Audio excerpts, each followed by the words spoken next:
आप सभी को नमस्कार। Welcome back to your own channel dream dose. सचिवालय सहायक टारगेट 130। अगर आपको सचिवालय सहायक को अपना बनाना है तो टारगेट आपको रखना है 130 का, और ये आप अचीव कर सकते हो। Mind what you think you become, ठीक है, ये लाइन हमेशा याद रखिएगा। तो 130 अगर आपको अचीव करना है तो उसके लिए maths and reasoning 75 out of 75 मुझे लाना है, ठीक है। आपके अंदर ये जोश होना चाहिए, और वो कैसे आएगा? वो एग्जाम अप्रोच के थ्रू आएगा कि एग्जाम में क्वेश्चंस को किस तरीके से किया जाता है। परसेंटेज के क्वेश्चंस हैं, आपको इसके कंसेप्ट समझा दिए गए हैं। कंसेप्ट पहले समझ लेना है। स्टार्ट करते हैं। पहला क्वेश्चन आपके स्क्रीन पे ये है। एक शहर की आबादी में लगातार 2 वर्ष में 10% और 20% की वृद्धि हुई, किंतु तीसरे वर्ष इसमें 25% की कमी हुई, तो तीसरे वर्ष में जनसंख्या और 3 वर्ष पूर्व की जनसंख्या का अनुपात क्या है? ठीक है, क्वेश्चन आप समझ गए होंगे कि कोई भी एक शहर है, ठीक है, जिसका जो रेट ऑफ इंक्रीमेंट है, रेट ऑफ इंक्रीमेंट जो है 10% है पहले साल पॉपुलेशन का, दूसरे साल 20% है, पर तीसरे साल क्या होता है 25% कम हो जाता है। ठीक है, तो पूछा गया है कि रेशियो बताना है कि 3 साल के बाद का पॉपुलेशन और 3 साल पहले का पॉपुलेशन में रेशियो क्या होगा। बहुत ही बेहतरीन क्वेश्चन, हार्डली आपको 30 सेकेंड लेना है, इस क्वेश्चन को आपको सॉल्व करना है। ठीक है, तो पहले तो अगर आप इसको बेसिक मेथड से अगर आप करना चाहो, ठीक है, एकदम बेसिक मेथड से अगर आप इसको करना चाहो तो कैसे करोगे? ठीक है, वो एक्स लेके करोगे, जो मैं कि यहाँ आपको नहीं करवा रहा हूँ। पीडीएफ आपको दे दिया जाएगा, आप देख लेना। मैं फिर से याद दिला दूँ, जो एग्जाम का जो अप्रोच होता है वो कुछ और होता है, और समझने के लिए जो होता है कुछ और होता है।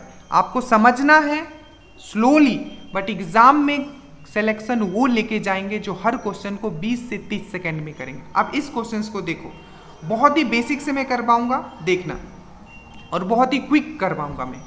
देखो, एक शहर की आबादी में, ठीक है, लगातार 2 वर्ष में 10% और 20% की वृद्धि होती है। तो मैं मान लूँ कि मेरा वहाँ का जो आबादी है वो 100 है, ठीक है, ध्यान से समझना, ठीक है। पहला मेथड, तो पहले साल क्या होगा, 10% का इंक्रीमेंट होगा, जो कि क्या हो जाएगा आपका 110 हो जाएगा। 10% का इसके में इंक्रीमेंट करोगे तो, ठीक है। उसके बाद फिर से क्या बोला है, नेक्स्ट साल 20% का इंक्रीमेंट होता है, तो इसका 20% निकालोगे तो 22 आ जाएगा। 22 आएगा तो 110 में अगर 22 ऐड करोगे तो 132 आ जाएगा।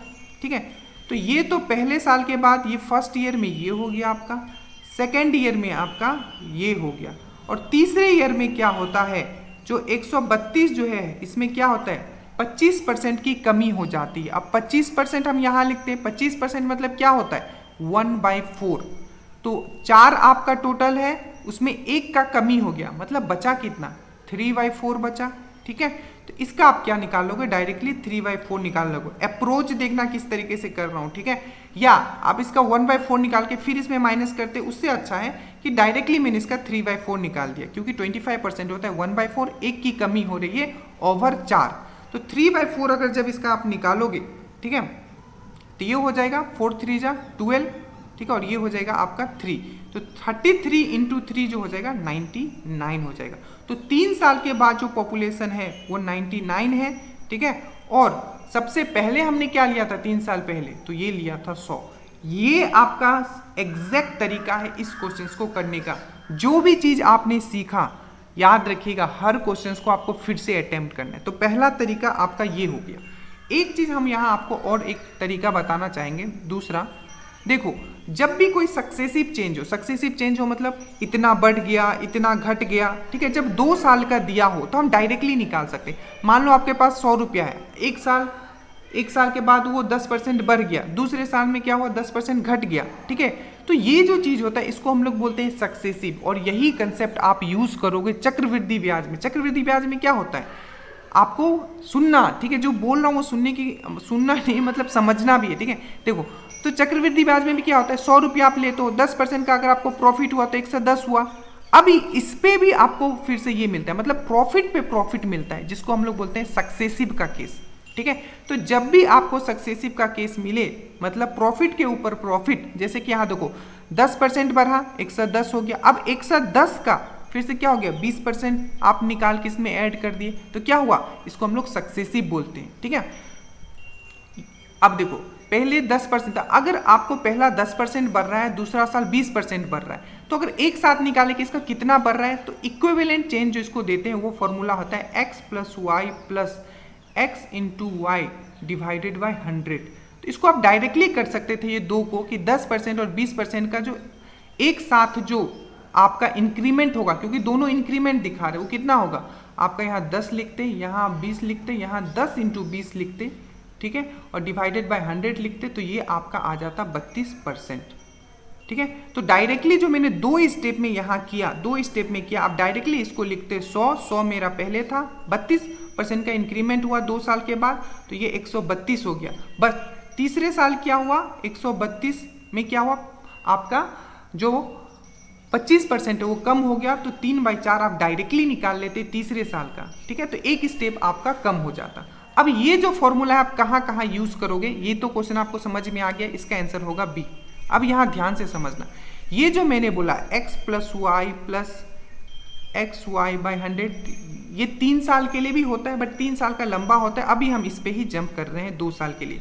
ठीक है, मान लो कोई भी चीज़ है, ठीक है, 100 रुपया आपके पास 10% बढ़ा, ठीक है, फिर से 20% बढ़ा, तो इस टाइप के चेंजेस में आपको क्या करना है, ये फॉर्मूला यूज करना है। मान लीजिए कुछ और भी हो सकता है, मान लीजिए कोई एक एरिया दिया हुआ है, एरिया दिया हुआ है आपका, ठीक है, आयत का या स्क्वायर का या वर्ग का। वर्ग का एरिया क्या होता है, a इंटू ए होता है। मान लीजिए कि 10% बढ़ा, फिर से 10% आपने बढ़ा दिया, तो जब भी सक्सेसिव का केस आए और बीच में मल्टीप्लाई आए, एरिया का आए, तो आप डायरेक्टली निकाल सकते हो। आप बोल देगा कि जो आपका आयत दिया हुआ है, रेक्टेंगल दिया हुआ है, ठीक है, रेक्टेंगल का लेंथ में 10% इंक्रीमेंट कर दिया, ठीक है, और ब्रेथ में क्या कर दिया, 20% का इंक्रीमेंट कर दिया, तो टोटल इंक्रीमेंट कितना होगा।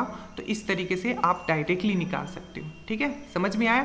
या आपको बोल देगा कि जो एक आयत है, ठीक है, एक आयत है मतलब एक रेक्टेंगल है जिसका जो लेंथ है उसमें हमने 10% का इंक्रीमेंट कर दिया, और ब्रेथ में मतलब चौड़ाई में हमने 20% का डिक्रीमेंट कर दिया, उसमें भी आप डायरेक्टली यूज कर सकते हो। 10% लिखोगे प्लस में, माइनस में लिखोगे 20%, और यहाँ क्या है प्लस, क्योंकि मल्टीप्लाई में है तो यहाँ फिर माइनस आ जाएगा, और ये आएगा 20 इंटू 10 डिवाइडेड बाई 100। तो इस फॉर्मूला का यूज कहाँ कहाँ कर सकते हो, एरिया में कम ज़्यादा किया जाए उसमें कर सकते हो, चक्रवृद्धि ब्याज जो आपको निकालना होगा उसमें कर सकते हो। ठीक है, जब भी सक्सेसिव का केस है, सक्सेसिव समझे ना, कि मतलब चेंज के ऊपर चेंज, 10% इंक्रीमेंट हुआ 110 हो गया, अब फिर 110 पे जो इंक्रीमेंट होगा इसको सक्सेसिव बोलते हैं। प्लीज़ अब ध्यान रखना, मैंने चीज़ों को समझाया है आपको। ठीक है, अब देखिए एक शहर की जनसंख्या, अब ये अप्रोच देखना है, इसी चीज़ को आप अगर एक्स से लेके करने चाहोगे बहुत डिफिकल्ट हो जाएगी समझना आप मैं क्या समझाना चाह रहा हूँ। एक शहर की जनसंख्या 8000 है, यदि पुरुषों की जनसंख्या में 8% और महिलाओं की जनसंख्या में 12% की वृद्धि होती है तो जनसंख्या 8680 हो जाएगी। शहर में महिलाओं की संख्या ज्ञात करें। किसी भी शहर में 8000 लोग रहते थे, ठीक है, यदि पुरुष की संख्या 8% इंक्रीज होता है और महिलाओं की संख्या में 12% इंक्रीमेंट होता है, ठीक है, तो क्या होता है टोटल इंक्रीमेंट जो होता है 8000 से 8680 हो जाता है। तो पूछा जा रहा है कि महिलाओं की संख्या क्या है। इसको भी बहुत तरीके से कर सकते हैं, ठीक है, सॉरी फॉर माय वर्ड्स, कर सकते हैं। अब देखो इसको करना कैसे, ताकि मुझे 20 से 25 सेकंड में आपका आंसर आ जाए। देखो अब एक चीज समझना, आपके पास है 8000, ठीक है, 8000 है, ठीक है। अब ये जो 8000 लोग थे, मैं मान लेता हूं कि टोटल जो इंक्रीमेंट हुआ है 8% का हुआ है। तो अगर इसमें हम 8% का इंक्रीमेंट करते हैं तो कुछ लोग इसमें महिला होंगे, कुछ लोग इसमें पुरुष होंगे, सबका 8% इंक्रीमेंट होगा।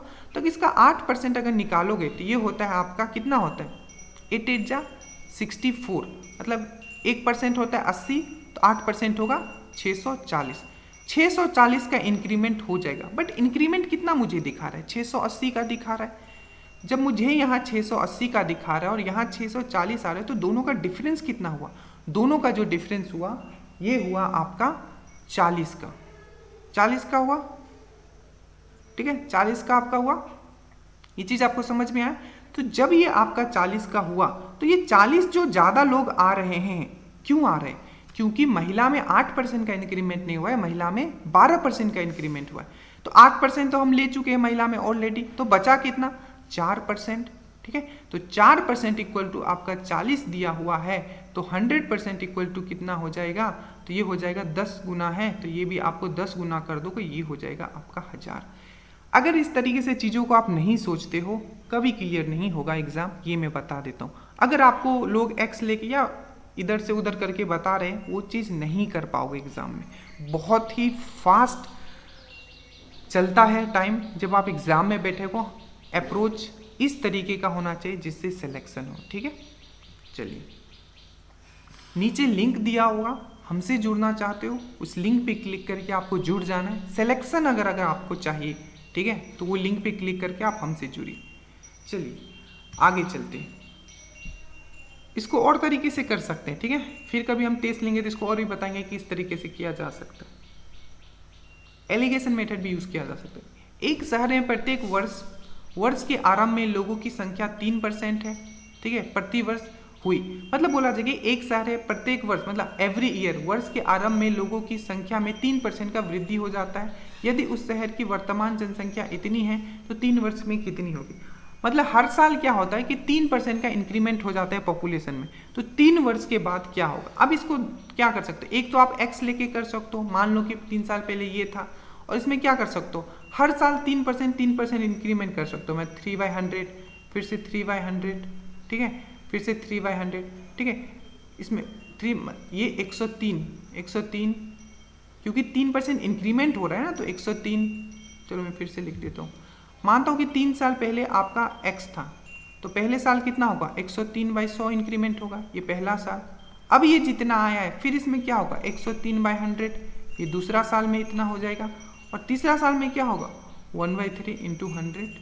बट आप ये जब आप करोगे और इक्वल टू आपका कितना हो जाएगा, यदि उस शहर की वर्तमान जनसंख्या इतनी है तो 1 2 3 4 5 6 3 × 10⁶ इतना है, तो आपको x का वैल्यू। ये बेसिक तरीका है, बट क्या ऐसे हम कर पाएंगे? जी नहीं कर पाएंगे ऐसे हम लोग, ठीक है, बहुत कैलकुलेटिव हो जाए। अब देखो इसको करना कैसे, ठीक है, ऐसे ही कैलकुलेटिव होगा थोड़ा सा, क्योंकि इसके जो, अब ध्यान से देखोगे, ये रेलवे का क्वेश्चन है, ठीक है, ग्रुप डी का क्वेश्चन। इन लोगों ने बहुत चालूगिरी किया है कि बहुत ही क्लोज दे दिया है इन लोगों ने, मतलब बहुत सारा इन लोगों ने दिमाग लगाया इस क्वेश्चन में, ठीक है। चलिए, तो इसको और किस तरीके से किया जा सकता है, देखिए, तो 3% को हम लोग क्या लिख सकते हैं, 3/100 लिख सकते हैं। मतलब अगर वो पहले साल 100 था, तो मतलब इनिशियल में 100 था, तो पहले साल के अंत के बाद क्या हो जाएगा, वो 103 हो जाएगा, क्योंकि हर साल में क्या होता है, 3% का इंक्रीमेंट होता है। दूसरे साल की स्टार्टिंग में फिर से क्या हो जाएगा, वो फिर से 100 से 3 हो जाएगा। तीसरे साल की स्टार्टिंग में क्या हो जाएगा, फिर से 100 से 3 हो जाएगा। अब ये क्या मेथड है, तो ये सक्सेसिव मेथड इसको बोलते हैं। हर साल कितना का चेंज हो रहा है, 3% का, और ये क्या हो जाएगा, मल्टीप्लाई। मैंने क्या बोला था, मल्टीप्लाई में हम लोग क्या करते हैं, सक्सेसिव यूज करते हैं। तो 10⁶ हो जाएगा ये, और ये हो जाएगा 103 का पावर 3, ठीक है। अब यहाँ 106 मुझे दिया हुआ है, और इसका वैल्यू जो मुझे दिया हुआ है, कितना दिया हुआ है, अब डायरेक्टली बताओ मुझे कितना दिया हुआ है, 3 × 10⁶ दिया है, ठीक है। यदि उस शहर की वर्तमान जनसंख्या, ठीक है, ये इतना दिया हुआ है, तो 3 वर्ष के बाद, ओके, तो यहाँ बोला हुआ है कि 3, ठीक है, कि यदि उस शहर की वर्तमान जनसंख्या जो है, वर्तमान जनसंख्या जो इतना है, ठीक है, तो 3 वर्ष पहले की जनसंख्या क्या होगी, यहाँ ये पूछा जा रहा है, ठीक है। तो देखो, तो 103, ठीक है, 103, ठीक है, का पावर 3 इक्वल टू मुझे दिया हुआ है 3 × 10⁶, ठीक है। तो मुझे निकालना है कि 10⁶ का वैल्यू क्या होगा। आप इसको डायरेक्टली सॉल्व करोगे, ठीक है, और आपको जो ये वैल्यू मिल जाएगा, ये मिल जाएगा 327818, ठीक है। तो क्या हो जाएगा, कहाँ है, तो सी इसका आंसर हो जाएगा। ये सक्सेसिव का केस से मैंने आपको करके दिखाया है, ठीक है, कि किस तरीके से किया जाता है। एक शहर में प्रत्येक वर्ष के आरंभ में लोगों की संख्या में 3% का वृद्धि हो गया, तो पहले साल कितना हुआ, 100 से 103 हो गया, दूसरे साल भी 100 से 103 हो गया, और तीसरे साल भी 100 से 103 हो गया। यदि उस शहर की वर्तमान जनसंख्या, अभी का जनसंख्या कितना है, 3 × 10⁶ है, ठीक है, कितना है, 3 × 10⁶ है, ठीक है। तो आपका 3 साल पहले कितना था, तो हमने ये निकाल लिया इस तरीके से, यहाँ निकाल लिया इस तरीके से, तो 103, ठीक है, कितना दिया हुआ है मुझे, यहाँ देख लीजिए कहाँ दिया, 103, इसको आप मत करना, ये नहीं है, 103 इक्वल टू 3 × 10⁶ मुझे दिया हुआ है, तो 106 कितना होगा, तो 327818। ये क्विक है, इस तरीके से आपको करना है, ठीक है। अब देखो, ये देखो, किसी स्कूल में लड़कों और लड़कियों की संख्या का अनुपात 3:2 है। यदि 20% लड़कों और 25% लड़कियों को छात्रवृत्ति मतलब स्कॉलरशिप प्राप्त होती है, तो कितने प्रतिशत छात्रों को छात्रवृत्ति प्राप्त नहीं होता है। कोई भी एक स्कूल है, ठीक है, उसमें कुछ लड़कियां हैं, कुछ लड़के हैं, दोनों का अनुपात दिया हुआ है, ठीक है।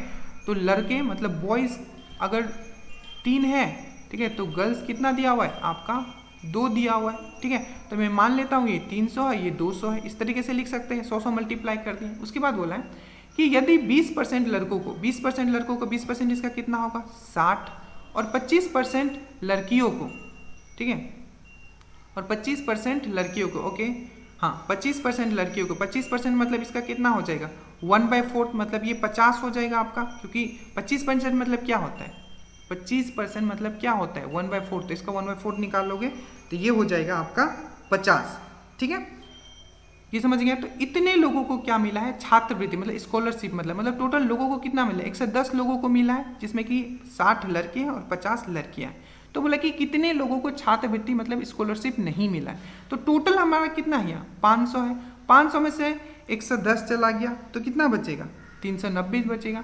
तो 390 और टोटल मेरा कितना है यहाँ है 500 इंटू में 100 कर दूंगा तो 0 से 0 कट जाएगा, ये 5 2 जा 2 हो जाएगा, और 39 इंटू 2 होगा, ये 8 हो जाएगा, ये 78% हो जाएगा, ठीक है। इस तरीके से करना है। यहाँ हमें एक्चुअल वैल्यू नहीं दिया हुआ था, हमें बस ये दिया हुआ था कि जो लड़का है और लड़की है दोनों का रेशियो जो है 3:2 है। तो मैंने क्या किया, दोनों तरफ 100 मल्टीप्लाई कर लिया और मैंने 300 लड़का बना लिया और 200 लड़कियां बना ली, ठीक है। ये मैं तब कर पाऊंगा जब मुझे यहाँ परसेंटेज में वैल्यू चाहिए। एक्चुअल वैल्यू अगर मुझे पूछा होता तो इस क्वेश्चन को आप सॉल्व नहीं कर पाओगे रेशियो में, ठीक है। तो इस तरीके से मुझे बस परसेंटेज में निकालना है, तो मैंने मान लिया दोनों को 100 मल्टीप्लाई कर लिया दोनों तरफ, ठीक है। सबसे ईजीएस्ट तरीका है इस क्वेश्चन को करने का, ठीक है। और भी तरीके हैं बट इसको समझाना था इसलिए मैंने इस तरीके से आपको किया। एक परीक्षा में प्रयोज ने 272 अंक प्राप्त किए हैं, जो 64% अंक प्राप्त करने के 64% अंक प्राप्त के बराबर था। तो परीक्षा में कितने अंक थे। अब देखो क्या है कि कोई एक लड़का है जो 272 मार्क्स ऑब्टेन करता है एग्जाम में, जो कि 64% है। तो पूछा है कि टोटल मार्क्स एग्जाम में कितने। बहुत ही सिंपल सा क्वेश्चन है। 64% इक्वल टू मुझे दिया हुआ है 272, ठीक है। तो 100% इक्वल टू आपका कितना होगा ये पूछा है। तो 100 इंटू 272 डिवाइडेड बाई 64। अब यहाँ कैलकुलेशन के लिए चलिए मैंने आपको ये क्वेश्चंस लिया है कि कैलकुलेशन आपको कैसे करना है। सबसे पहले 1 से लेके 20 तक टेबल जुबान पे होना चाहिए। अगर नहीं है तो आप रेस से बाहर हो। आपको जैसे ही मैं पूछ लूँ, ठीक है, कि 19 8 जा कितना होता है या 19 3 जा कितना होता है, तो आपके टंग पे रहना चाहिए सब चीज़ें, ठीक है। तो ये मैं 8 से काटूंगा तो 8 8 जा 64 हो जाएगा, ठीक है। फिर से अगर इसको 8 से काटता हूँ तो 8 24 3 हो जाएगा, और ये फिर से 12 हो जाएगा, 34 हो जाएगा। फिर से ये 4 से कट जाएगा। फाइनली मैं काट के डायरेक्टली यहाँ लिख देता हूँ, ये आ जाएगा 17 और अंदर आ जाएगा आपका 25। अब देखो जब भी इस टाइप का है ना, तो आप इसको करो 17 25 को हम लोग क्या लिख सकते हैं 20 + 5 लिख सकते हैं। 17 2 जा 34 होता है, 340 लिख सकते हैं, ठीक है। और 17 5 जा क्या होता है 85 होता है। तो ये 5 8 4 12 3 और ये 4, तो ये हो जाएगा आपका 425। देखो एग्जाम में 1 सेकंड बचाना है आपको, ठीक है। आप कैलकुलेशन कैसे स्पीड कर सकते हो, क्या चीज़ ऐसा करो जिससे आपको टाइम कम लगे, ये दिमाग में हमेशा रखना, ठीक है। और धीरे धीरे आपको समझ में आने लगेगा। एक अभ्यर्थी 20% अंक प्राप्त कर 35 अंकों से फेल हो जाता है, जबकि दूसरा अभ्यर्थी 50% अंक प्राप्त करता है और जितना पासिंग मार्क्स है उससे 32 अंक अधिक लाता है। देखो इसमें क्वेश्चन में क्या बोला है, तो पूछा है कि परीक्षा में टोटल मार्क्स कितने थे, ठीक है, ये चीज़ यहाँ पूछा गया है। अब देखो एक कोई बंदा है जो 20% मार्क्स लाता है और उसको अगर 35 मार्क्स और मिल जाता, ठीक है, 20% मार्क्स लाता है, जितना भी मार्क्स है, ठीक है, एग्जाम में मान लो 100 नंबर का पेपर तो उसमें 20% लाता है, ठीक है, बट वो फेल हो जाता है 35 नंबरों से। तो अगर उसको 35 नंबर और मिल जाते 20% + 35 नंबर, तो क्या हो जाता, वो पास हो जाता। तो ये पास का है। उसी तरीके से एक दूसरा लड़का है जो थोड़ा स्मार्ट है, वो क्या करता है 50% नंबर लाता है और जितना पासिंग के लिए नंबर चाहिए उससे वो क्या करता है, आपका 32 नंबर ज़्यादा लाता है। तो 32 नंबर अगर ज़्यादा लाता है तो मैं 32 माइनस कर देता हूँ, तभी तो ये दोनों पास, ये भी पासिंग मार्क है एकदम। पासिंग मार्क कितना चाहिए, तो 20% प्लस 35 करोगे तो ये बंदा पास हो जाएगा। और दूसरे तब क्या है, एक ऐसा बंदा है जो 50% मार्क लाया है, ठीक है, जो कि क्या है, अपना पासिंग मार्क से 32 ज़्यादा है, ठीक है। तो मैंने 32 इधर माइनस कर दिया। अब देखो इसको अगर इधर करते हो, परसेंटेज को परसेंटेज के साइड करो और नंबर को नंबर के साइड करो, तो यहाँ आ जाएगा आपका 30%। 30% इक्वल टू हो जाएगा आपका कितना, देखो ये इधर आ जाएगा और ये जो है आपको इधर कर लो, ठीक है। तो 30 कितना हो जाएगा, 30 60 और ये हो जाएगा 67। तो 30% इक्वल टू 67 है, तो 100% इक्वल टू आपका क्या हो जाएगा, सिंपल सी बात है 670 डिवाइडेड बाय आपका हो जाएगा 3। तो ये क्वेश्चन बहुत बार पूछा गया, तो प्लीज़ इस चीज़ को आप याद रखिएगा।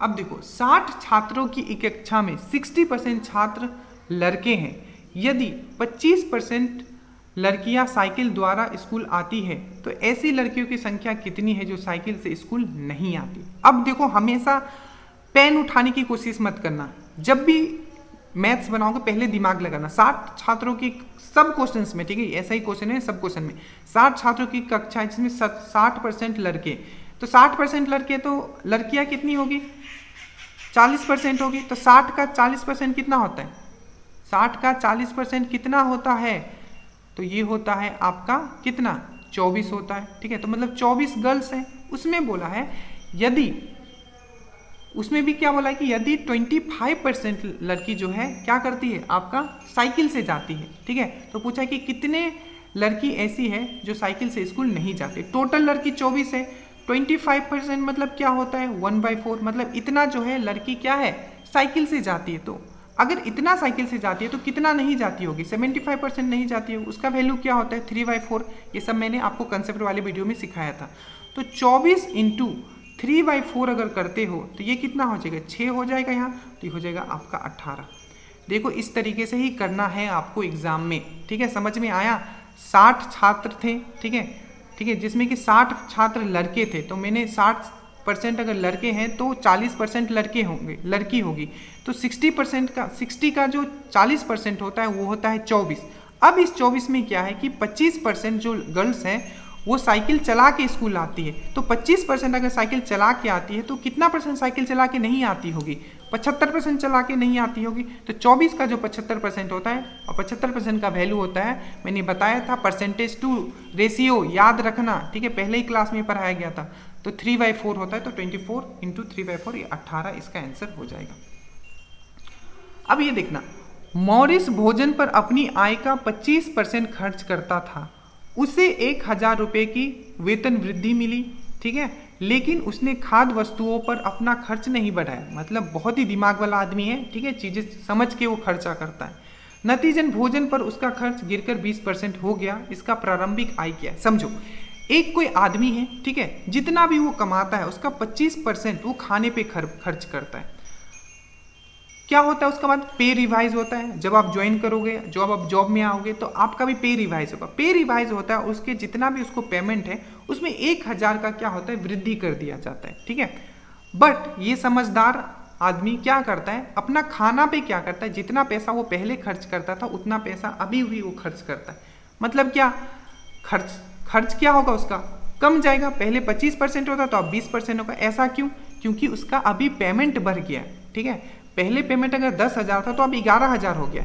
अगर पहले वो 10,000 का 25% खर्चा करता था, ठीक है, ठीक है, तो कितना 10,000 का 25% खर्चा करता था, उतना ही पैसा वो अब भी खर्चा करता है, ठीक है। ये चीज़ समझ में आ गया, समझ में आ गया। मतलब यहाँ जो खर्च है वो सेम है। चलो अब देखो, मैं मान लेता हूँ कि उसका जो एक्स था, ठीक है, एक्स था, इसको एक्स से कर सकते हो, बहुत ही सिंपल हो जाएगा। तो x था उसका पहले, ठीक है। तो x का अगर मैं 25% अगर मैं निकालता हूँ, ठीक है, x का अगर मैं 25% अगर निकालता हूँ तो इसका खर्च निकल जाएगा। ये इक्वल किसका होगा, x उसका जो पहले, उसका सबसे पहले जो उसका इनकम था प्लस उसमें 1000 रुपया और ऐड हो गया, और ये क्या है 20% बाई 100। समझ में आया, ये भी खर्च है, ये भी खर्च है, ठीक है, समझ में आया। पेमेंट उसका बढ़ गया, इसीलिए उसका खर्च क्या है कम गया, क्योंकि जितना पहले वो खर्च करता था उतना वो अब भी करता है। तो यहाँ से अगर आप देखोगे 100 से 100 कट जाएगा, ठीक है। इसका जो आप वैल्यू निकालोगे, ठीक है, ये आ जाएगा आपका 5x, ठीक है, इक्वल टू 4x, ठीक है, प्लस 4000। तो x इक्वल टू हो जाएगा आपका 4000। प्लीज समझना, जिस तरीके से मैंने किया एग्जाम में इसी तरीके से आपको करना है। 4000 एक चुनाव में, अब देखो चुनाव वाला क्वेश्चन आ गया। एक चुनाव में एक उम्मीदवार 65% वैध मतों से विजय हुआ, ठीक है। वैध मतलब होता है वैलिड, मतलब जो वैलिड वोट पड़ा है, कोई इनवैलिड वोट नहीं पड़ा, ठीक है। कुल 56,000 मतों में से 15% मत अवैध है, ठीक है। तो विजय उम्मीदवार को मिले वैध वोटों का संख्या, मतलब मान लो कोई भी एक उम्मीदवार है, ठीक है, जो 75% वैध मतों से जीता है। वैध मतों से मतलब जितने भी वैलिड वोट थे उसमें से वो 75% लेके आया है, जिससे वो जीता है। टोटल वोट कितने पड़े थे? तो 56,000 पड़े थे, जिसे 15% क्या कर दिया गया, हटा दिया गया। तो पूछा है कि जो जीता है उसको कितना वोट मिला है। टोटल वोट कितने थे? 5, 6, 1, 2, 3, 4, जिसमें कि 15% वोट उसने हटा दिया, मतलब इसका 85 भी हमको लेना है। तो इतना परसेंट ही वैलिड वोट है, क्योंकि 15% तो इनवैलिड है। अब इसका भी क्या क्या, वो 75/100, 75% इसका लेके आया है। बहुत ही ईजी है, इसमें मुझे नहीं लगता कि आपको सॉल्व करने में कोई प्रॉब्लम होगी। विद इन ए सेकेंड आप काट लोगे और ये जो आपका आ जाएगा, ये आ जाएगा 3, 5, 1, 2, 3, 4। इसको कैसे और सोच सकते हो मैं ये भी बताऊंगा, ठीक है, कि आपको और पेन उठाना ना पड़े। बट अभी तो एटलीस्ट 1-2 बार जब क्लास करते हैं तो इतना तो लिख के चलते हैं, ठीक है। अब देखो, किसी चुनाव में एक उम्मीदवार को 62% वोट प्राप्त हुआ और वह 35,640 वोटों से चुनाव जीत गया। मतलब कोई भी एक उम्मीदवार है जिसको पूरा 100% वोट का 62% मिल गया, ठीक है, और वो कितने वोट से जीत गया? तो 35640 वोट से जीत गया। तो चुनाव में कुल वोटों की संख्या क्या थी, ये पूछा जा रहा है, यदि कोई भी वोट इनवैलिड नहीं है। देखो यहाँ पूरा का पूरा वैलिड वोट है, हमें पहले ही बता दिया। तो अगर जीतने वाला को अगर 64% मिला है, ठीक है, तो आप थोड़ा सा कॉमन सेंस लगाओ। अगर जीतने वाला को 64% मिला है तो हारने वाला को कितना मिला होगा? सिंपल सी बात है, 38% मिला होगा। तो यहाँ 38% हम लिख देंगे, ठीक है। इन दोनों का अगर डिफरेंस निकालते हो तो ये आ जाता है आपका 24%। तो जो जीता है उसको 24% वोट ज़्यादा मिला है, और यही 24% का मुझे वैल्यू दिया हुआ है 35640, ठीक है। तो 24% जब मुझे दिया हुआ है इतना है, तो 100% मेरा कितना होगा, इसको आप डायरेक्टली निकाल लोगे, क्रॉस मल्टीप्लाई करोगे, बहुत ही इजी है। ये हो जाएगा आपका 148,500, ठीक है। समझ में आया? इस तरीके से आपको करना है इसको। और देखो धीरे धीरे आप समझते जाओगे कि आपको इतना भी लिखना नहीं पड़ेगा। क्वेश्चन देखोगे और आंसर मारोगे, बट एटलीस्ट बेसिक अभी स्ट्रॉन्ग कर लेते हैं। श्याम के अंक दिव्या के अंकों से 25% अधिक है। दिव्या के अंक श्याम से कितने प्रतिशत कम है? कंफ्यूज नहीं होना है, ठीक है। जब भी कुछ भी नहीं आए तो जो क्वेश्चन बोला है वही कर दो। इसको मैं 2 तरीके से करके दिखाता हूँ। श्याम के अंक दिव्या के अंक से 25% अधिक है, तो दिव्या का अंक में क्या मान लूंगा, क्योंकि उससे कंपेयर कर रहा है, 100 मान लेता हूँ, और यहाँ श्याम लिख देता हूँ। तो श्याम का कितना हो गया? 125 हो गया, ठीक है। समझ में आया? तो अब देखो इन दोनों का डिफरेंस देखो, 25 है, ठीक है। अब देखो क्या बोला है कि दिव्या के अंक श्याम से कितने प्रतिशत कम है। तो दिव्या के अंक कितने कम है? 25 कम है श्याम से, ठीक है। तो 25 किससे कंपेयर कर रहा है वो हमेशा देखना। तो दिव्या के अंक श्याम से, श्याम का देखना है, तो श्याम का क्या है? 125 है, तो 125, 25 5 जा, ठीक है। तो ये हो जाएगा आपका 1/5, दैट इज 20%, ठीक है। एक तरीका और है जो मैं इसको आपको समझा देता हूँ, विद इन ए सेकेंड कर लोगे। क्या बोला है? 25% दिव्या के अंक से ज़्यादा है, तो 1/4 इसको लिख सकते हैं हम लोग 25% को। तो अगर दिव्या का अगर 4 है, ठीक है, 4 ये दिव्या का मैं मान लेता हूँ, तो डेफिनेट 25% ज़्यादा है। तो अगर दिव्या का 4 है तो श्याम का क्या होगा?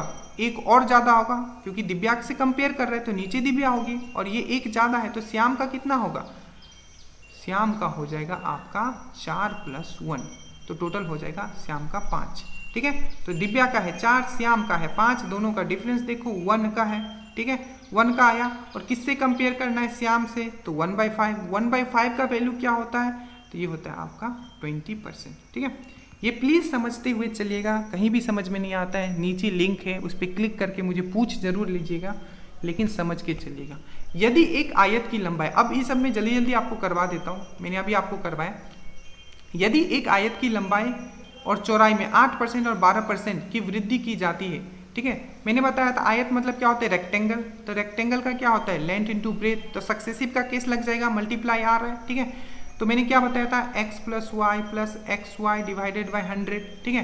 तो उस आयत के क्षेत्रफल में कितने प्रतिशत की वृद्धि होगी, देखो तो सबसे पहले लेंथ में बढ़ाया 8%, 8% में लिख देता हूँ। फिर से ब्रेथ में कितना बढ़ाया है आपका 12%, ठीक है, दोनों बढ़ा रहा है इसलिए हम लोग प्लस प्लस में ले रहे हैं।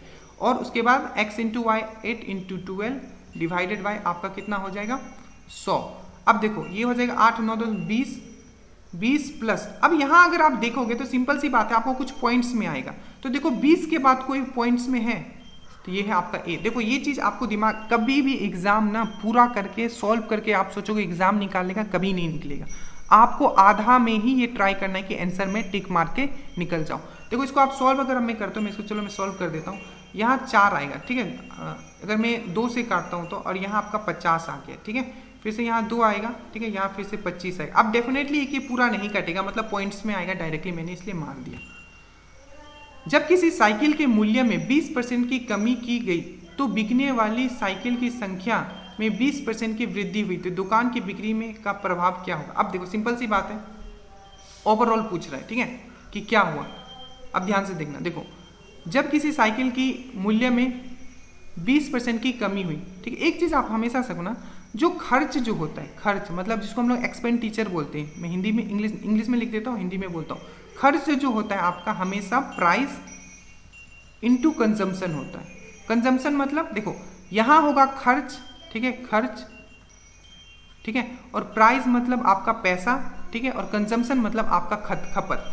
तो आप क्या करोगे, अपना खर्चा जो करोगे, अगर किसी चीज़ का दाम बढ़ जाता है, ठीक है, तो आप अपना कंजम्पशन कम कर लोगे, या फिर क्या होगा, अगर किसी चीज़ का प्राइस अगर घट जाता है तो कंजम्पशन क्या हो जाएगा, मतलब खपत आपका क्या हो जाएगा, बढ़ जाएगा। तो खर्च इक्वल टू होता है आपका रेट इनटू आपका खपत। अगर रेट बढ़ेगा तो आपका खपत कम होगा, अगर रेट घटेगा तो खपत आपका, मतलब रेट नीचे जाएगा तो खपत ऊपर जाएगा, ठीक है, अगर रेट ऊपर जाएगा तो खपत नीचे आएगा, बट आपका जो खर्च है ये हमेशा कांस्टेंट रहेगा। यही मैंने मैजिक रूल आपको सिखाया था।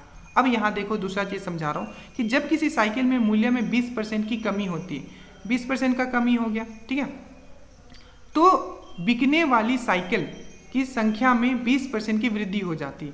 अब देखो मैंने अभी समझाया, ठीक है, कि 20% मूल्य की कमी हो गई, ठीक है, कमी हो गई मतलब क्या, रेट आपका नीचे आ गया, ठीक है, तो क्या हो गया आपका खपत क्या हो गया, देखो बिकने की खपत जो है, मतलब साइकिल ज़्यादा बिक रहा है, ठीक है, तो खपत क्या हो गया, ऊपर चला गया। अब ये दोनों क्या है, मल्टीप्लाई में है, तो जब भी मल्टीप्लाई में आए, हम अभी मैंने आपको फॉर्मूला बताया था, क्या होता है, x प्लस वाई इंटू 100, ठीक है। तो अभी देखो तो क्या बोला है कि दुकान की बिक्री पर क्या प्रभाव पड़ेगा, ठीक है। तो देखो जब किसी साइकिल के मूल्य में 20% की कमी हुई, ठीक है, तो 4% की 20% की कमी होगी, ठीक है। तो 20% की अगर कमी होगी तो हम लोग यहाँ 20 लिख सकते हैं, ठीक है, डायरेक्टली। चलिए कि कमी हुई, उसके बाद की कमी की गई तो बिकने वाली साइकिल की संख्या में 20% की वृद्धि हुई, ठीक है, तो बिकने वाली साइकिल में 20% की वृद्धि हो गई, ठीक है। और इसको क्या करना है, दोनों को मल्टीप्लाई करना है, तो 20 इंटू 20, ठीक है, डिवाइडेड बाई 100। समझ में आया। अब देखो ये जो होगा आपका यहाँ माइनस में होगा, क्यों, क्योंकि ये क्या बता रहा है, कमी हो रहा है, तो ये कमी हो गया मतलब ये माइनस में। फिर से ये क्या बोल रहा है, बिकने वाली साइकिल की संख्या 20% की वृद्धि हुई है, तो ये क्या हो जाएगा आपका प्लस में हो जाएगा, और एक प्लस में और एक माइनस में, तो यहाँ क्या हो जाएगा, माइनस हो जाएगा। इसीलिए मैंने आपको इस तरीके से समझाया। अब ये तो कट जाएगा, ठीक है, आपका आएगा क्या, 400 डिवाइडेड बाई 100, ठीक है, तो ये कट गया, ये कट गया, ये कट गया, तो आपका क्या आएगा, 4% की क्या हो जाएगा कि आपका कमी हो जाएगा, ठीक है। तो ये चीज़ आप दुकान की बिक्री पर क्या प्रभाव पड़ेगा, तो 4% का कमी हो जाएगा, ठीक है। समझ में आया, इकोनॉमिक्स है ये, ठीक है, इकोनॉमिक्स। चलिए एक बजट में, ठीक है, एक बजट में पेट्रोल की कीमत जो बजट पेश करती है निर्मला सीतारमण, ठीक है, 10% की वृद्धि की गई है, ठीक है, 10% की वृद्धि की गई है। तो एक मोटर वाहन की, ठीक है, मतलब पेट्रोल में क्या कर दिया, 10% का वृद्धि कर दिया। तो एक मोटर वाहन का यात्री पेट्रोल की खपत कितनी प्रतिशत कम कर सकता है ताकि पेट्रोल उसके कुल व्यय में कोई वृद्धि ना हो। बड़ा सिंपल सा क्वेश्चन है, ठीक है, मैंने आपको ये बेसिक समझा रखा है, ठीक है। आपका खर्च क्या रहना चाहिए, हमेशा क्या रहना चाहिए, कांस्टेंट रहना चाहिए। आपका जो खर्च है, ठीक है, खर्च हमेशा कांस्टेंट रहना चाहिए। आपका यहाँ क्या है, रेट है, ठीक है, और यहाँ क्या है आपका, क्या है आपका कंजम्पशन है, खपत है। तो बोला है कि रेट जो है आपका 10% से इंक्रीमेंट हो गया। 10% मतलब होता है 1/10, ठीक है, 1/10 होता है। और तो खपत कितना से कम जाएगा, मैंने आपको ट्रिक बताया था, अगर प्लस 1/10 से कोई बढ़ जाता है तो घटेगा कितने से, 1/11 से, ठीक है। तो इसका क्या हो जाएगा, 9 1/11% इसका आंसर हो जाएगा, 9 1/11। ये तरीका मैंने आपको समझाया था कि विद इन ए सेकेंड देखना है और आंसर मारना है। और इसको किस तरीके से कर सकते हैं, तो मैंने क्या बताया था, अगर कोई 100 है, 100 से बढ़ के कितना हो गया, 110 हो गया। इंक्रीमेंट कितना हुआ है, 10 का इंक्रीमेंट हुआ है। अब ये किस पे कम होगा, जो अभी का प्राइस है उसी पे ना कम होगा। तो 10/110, ठीक है, तो ये आ जाएगा 1/11। ये फ्रैक्शन वैल्यू है, इसको आप 100 करके भी मल्टीप्लाई करके परसेंटेज में निकाल सकते हो, पर उतना नहीं करना है। हमें पता है कि 1/11 का वैल्यू कितना होता है, ये होता है 9 1/11। तो ये इसका आंसर हो जाएगा, ठीक है। ये इतना क्या करना पड़ेगा, इसको खपत कम करना पड़ेगा। तो मोटर वाहन को पेट्रोल की खपत कितना कम करेगा, 9 1/11%। चावल के मूल्य में 25 प्रति किलोग्राम से बढ़कर 30 प्रति किलोग्राम हो जाती है। खर्च को समान बनाए रखने के लिए खपत को कितनी प्रतिशत कम करना पड़ेगा। अगेन वही सेम क्वेश्चन है, 25 था, ठीक है, 30 हो गया, कितना बढ़ गया, 5 बढ़ गया, 5/25, ठीक है, क्योंकि बढ़ता तो इस पे है ना। तो कितना हो गया, 1/4 हो गया। तो प्लस 1/4 से अगर कोई चीज़ बढ़ जाता है तो कोई चीज़ कितने से कम हो जाएगा, माइनस, मैंने क्या बोला था, ऊपर वाला नीचे कर दो, 1/5। तो मतलब कितना हो जाएगा, 1/5 मतलब आपका ये जो हो जाएगा, ओके, ये 5 था, I think I have done some mistake, ये 5 से बढ़ गया, ठीक है, ये 5 से बढ़ गया। तो 5 5 जा 25, यहाँ 5 आएगा ना, क्या लिख रहा हूँ मैं भी, ठीक है, 25 है, 25 से ये 30 हो गया, डिफरेंस कितना आ गया, 5 बढ़ गया, किसके ऊपर, 25 के ऊपर बढ़ गया। तो कितना आ गया, 5 5 जा 25, 1/5।